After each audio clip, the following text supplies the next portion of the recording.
What's up, Mike? What's up, Coach? Beautiful day. A little chillier this morning. Wake up at like 55 degrees. So I think our guys will be happy after that Wednesday practice. But excited to put the pads on today. I mean, we had 10 OTAs during the summer. We had 2 practices, this week that seemed like OTAs with your helmet on. But really today we'll find out where we are. I think that's the important thing. We'll find out where we are, where we are physically. I know we're faster. I know we're stronger. We'll find out if we're better football players. So, question. What are you specifically looking for with first day of pads on? Yeah, it's what we call a thud day, which means I'm looking number one for our guys to take care of each other and stay off the ground. So that's number one. You guys will be out there. I think you got 6 periods today. You'll be out there for that first period where it's just 2 plays with the ones, 2 plays with the twos, and 2 plays with the freshmen, just to kind of see, just so we can coach it up after that in individual. Yell at them, after 6 plays as opposed to yell at them after 20 plays of chaos. So that's kind of why we do that. We'll do that next couple of days just to teach the tempo of what we want. And but I'm looking for that. And I'm looking for crisp play. It's always hard to evaluate an offense or defense when you're not physically moving people. Like the last couple of days when the offense hands the ball off, the linebackers are smart. We're not throwing shoulders in there today.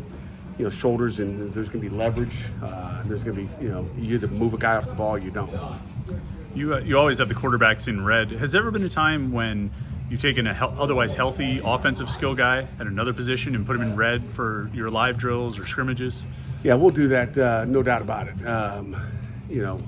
Whether it's quarterbacks in red, we don't put them in red, we'll put them in yellow, which means yield, don't hit that guy. So, just to get guys reps that, maybe are banged up a little bit, or we just don't want to, get reps. So, we're not there yet. You have to earn to get that yellow jersey on at a certain point. But yeah, we're going to take care of guys that way. Kate Bell told us the other day that he thought Dez Reed is a pretty underrated pass protector, despite not being the biggest guy out there in the backfield. What do you think about that element of his game? And also just when the ball's not in his hands, what do you like about it? Yeah, he's underrated. You can count on 2 hands how many times he's not out in the route, right? We free release the guy a lot. So, if they blitz, they dump it to him. So it's hard to, for the NFL, I don't know how many times he'll be in truly pass protected. But I saw it last year, in spring ball, like, holy cow. I mean, he can step up and block you. So he's underrated because we don't put him in there to do it, because he's such a good receiver. So why would you have the little guy that's fast and can catch in the backfield blocking people? Like, if they want to bring too many people, then we just throw it to them. So that's what I would say about that.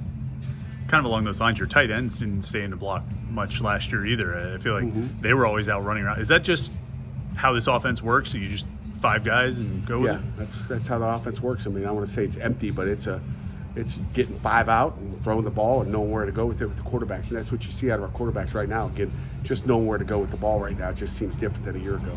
We've talked a lot about the offense recently. I'm curious, what have you noticed about your defense through the first 2 days of camp? We'll find out more today. Like I said, the first 2 days, same thing I saw, in July and June. I think we've got talent. We've got to go out and execute. And I think, we'll find out physically is when it, comes down to it. But, we'll be stressed by our offense, which is great because we're going to be stressed in the opener. We're going to be stressed against West Virginia. We're going to be stressed throughout the year. So it'll be good to be, Central Michigan, everybody's going to stress us. I think on Wednesday you talked about Jaylen Williams and what he's going to bring. What was the timeline like on when you guys reached out to him and how that kind of all came about?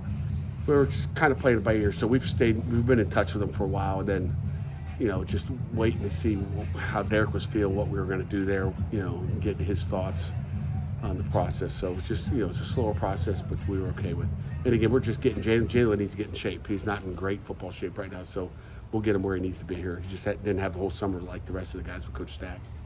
Was he already cleared for an 8th season by the time you guys were talking to him? No. I mean, when he left that, he had a petition the NCAA to get that 8th season, I believe. And I don't know the whole story, but I know there wasn't a guaranteed that he got it, and then he was good to go, and then we stayed in touch with him. Does it feel like eligibility doesn't mean much anymore these days? 8 years? Whew, Temple's on 7? No. You've talked about Jaden Moore a lot. I know it's hard to tell through the first day of practices, but have you noticed anything specific about him and his energy? Again, after 2 days, I would say, about the same. I actually like to see his motor going a little bit more. He earned a position coming out of spring ball. But that doesn't mean you're going to hold on to it. So those other guys are pushing them. So, I'd like to see the competition continue to roll on. Anything else? Thanks, Coach. Sure, no Thanks. questions?